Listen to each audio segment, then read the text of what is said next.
तो magnetic effect of current में हम आगे बढ़ रहे हैं, motion of charge particle in the magnetic field. ठीक है,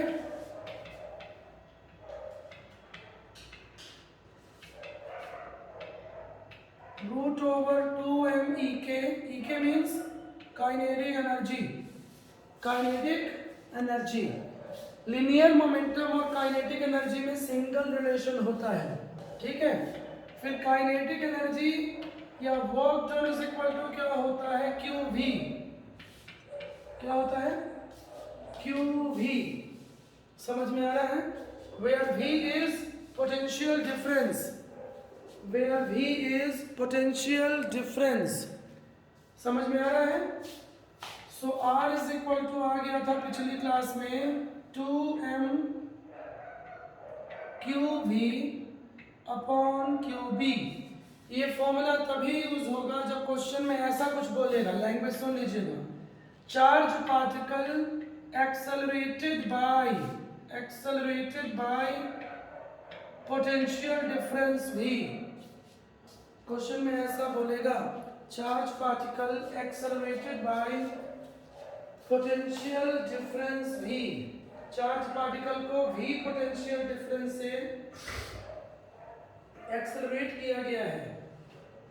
समझ आ गया है, एक्सेलरेट किया गया है। ठीक है, चलिए अब आगे बढ़िए। यहां से काइनेटिक एनर्जी भी मैंने निकाल दिया था इसी फॉर्मूले से, लेकिन जरूरी नहीं है इसी फॉर्मूले से आप निकालो।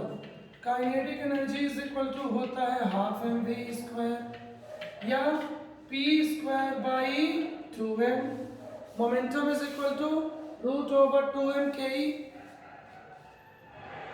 पता है ना, क्लियर है, ये इन दोनों में रिलेशन है।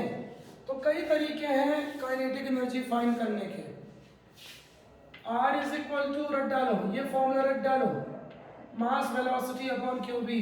यहाँ से वेलोसिटी क्या निकल जाएगा, QBR बाई m। यहाँ पुट कर दोगे तो डायरेक्टली क्या निकल जाएगा, काइनेटिक एनर्जी। तो काइनेटिक एनर्जी मैग्नेटिक फील्ड में फाइंड करना बहुत मुश्किल नहीं है। आगे है समझ में दोनों भाई। चलिए आगे बढ़िएगा।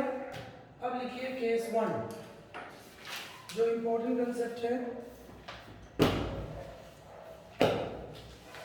सॉरी केस 1 नहीं, इसी में आगे बढ़ाइए। अपन जो पढ़ रहे थे यहां तक तो हमने पढ़ लिया था। ठीक है, इसी में अगला पॉइंट केस 1 चल रहा था ना। कौन सा केस था, केस 1 था जब एंगल 90 डिग्री था, पाथ क्या था, सर्कुलर। समझ में आ रहा है, पाथ क्या था, सर्कुलर। क्लियर है। मैग्नेटिक फील्ड में जब चार्ज पार्टिकल एंटर करता है तो सबसे खास बात क्या है, path of the charge particle becomes circular. Charge particle का जो पाथवे है वो सर्कुलर हो जाता है। ठीक है, अब इसी से रिलेटेड कंसेप्ट लिखिए। अगला पॉइंट लिखिए, time period, time taken by charge particle, time taken by charge particle. Time period बोलिए उसको या टाइम टेकन बोलिए, बात एक ही है। हाँ, बना लीजिए डायग्राम पहले, जिससे ध्यान रहे कंसेप्ट। पाथ कैसा होता है, ऑलवेज सर्कुलर। पाथवे ऑलवेज होता है सर्कुलर। ठीक है, so time is equal to distance upon speed. Circular path में डिस्टेंस होगी 2πr circumference upon speed. Circular path कहीं भी हो, डिस्टेंस ऑलवेज क्या होगी, 2πr। And we all know radius r is equal to mv upon qb। Radius r is equal to mv upon qb। So put कर दीजिए,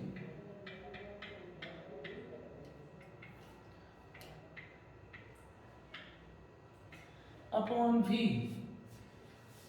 v भी cancel हो जाएगा, छोटा सा फॉर्मूला आ जाएगा 2πm upon qb। 2πm upon qb। है? बंद हो गया। अरे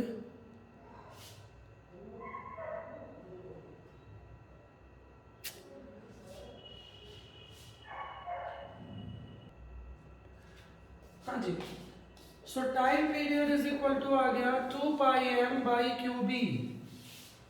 ठीक है, so time period of charge particle in the magnetic field directly proportional to charge inversely of directly proportional to mass inversely of charge. ठीक है, क्लियर है, बेसिक है।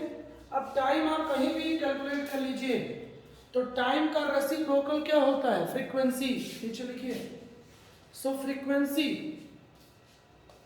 ये तो बहुत इजी सा क्वेश्चन है, क्योंकि टाइम आप कभी भी फाइंड कर लेंगे तो फ्रीक्वेंसी को फाइंड करना बहुत ही आसान है। ठीक है, हम पढ़ के रहे हैं motion of charge particle in the magnetic field. हाँ, so frequency F is equal to 1 upon time, so Q B upon 2 pi M. किसी एक को पढ़िए, दोनों को बिल्कुल मत पढ़िए, या तो टाइम पीरियड पढ़िए या फ्रीक्वेंसी पढ़िए।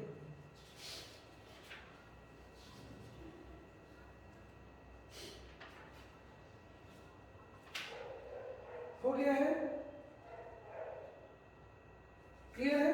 नेक्स्ट पॉइंट, अब इसमें बहुत सारी चीजें और भी पूछ सकता है। ओमेगा, नेक्स्ट पॉइंट मत करना, ओमेगा और टाइम पीरियड में क्या रिलेशन होता है? 2 पाई बाई टी।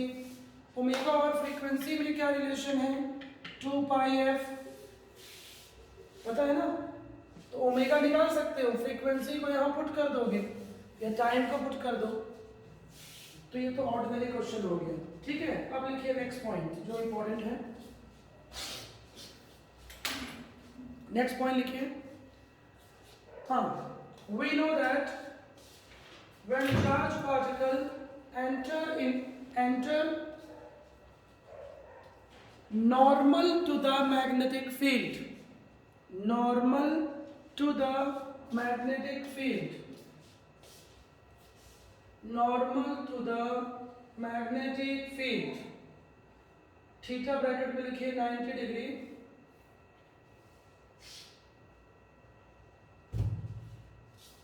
अचानक डिस्कनेक्ट हो जाए भाई, तो या तो मैं नई लिंक भेजूंगा, न्यू लिंक, ठीक है, या फिर उसी कोड से ज्वाइन करना है।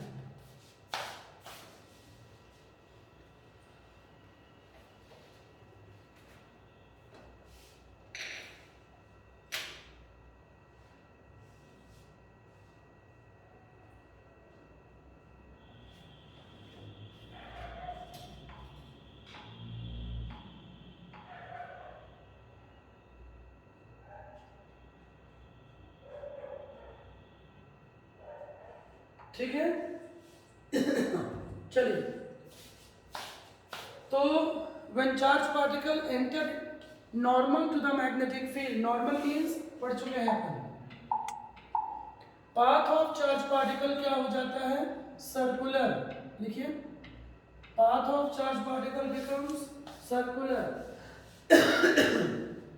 क्लियर है?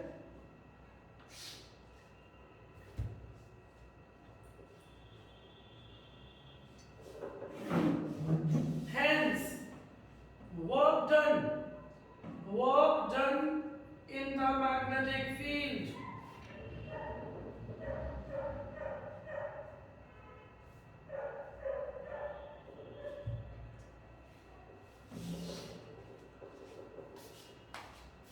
W is equal to, सभी को पता है, ये फॉर्मूला पढ़े हुए हो लास्ट ईयर, cos 90 क्या होता है? 0, सो W हो जाएगा 0।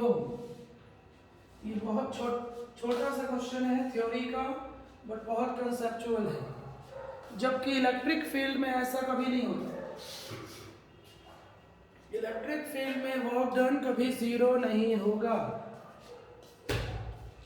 और वहां पाथ कैसा होता है, पढ़ाया था लास्ट क्लास में, वीडियोस देख लीजिएगा। पैराबोलिक, मैग्नेटिक फील्ड में पाथ कैसा होता है? पैराबोलिक।